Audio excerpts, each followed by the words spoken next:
शिव चर्चा के 5 मुख्य नियम। पहला, शिव को गुरु मानकर शिष्य भाव रखना। स्वयं को शिव का शिष्य और शिव को अपना गुरु स्वीकार करें। सभी सवालों और जीवन के संघर्षों में उनसे मार्गदर्शन की अपेक्षा करें। दूसरा है दया और शरणागति की याचना। मन में पूरी श्रद्धा के साथ शिव से दया और शरण मांगे, जैसे हे शिव, आप मेरे गुरु हैं, मैं आपकी शिष्या हूँ, मुझ पर दया करें। तीसरा है नमः शिवाय का जाप और मन से जुड़ना।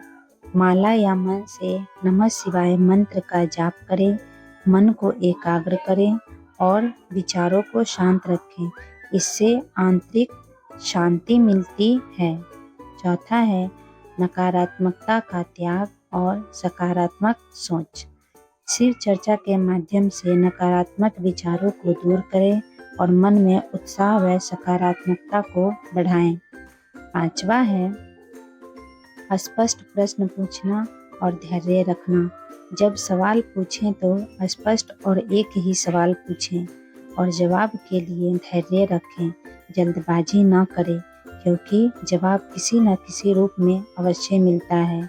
अगर यह वीडियो आपको अच्छी लगी हो तो प्लीज़ मेरे चैनल को सब्सक्राइब करें, मेरे वीडियो को लाइक करें और ऐसे ही वीडियो के लिए मेरे चैनल पर बने रहें। धन्यवाद।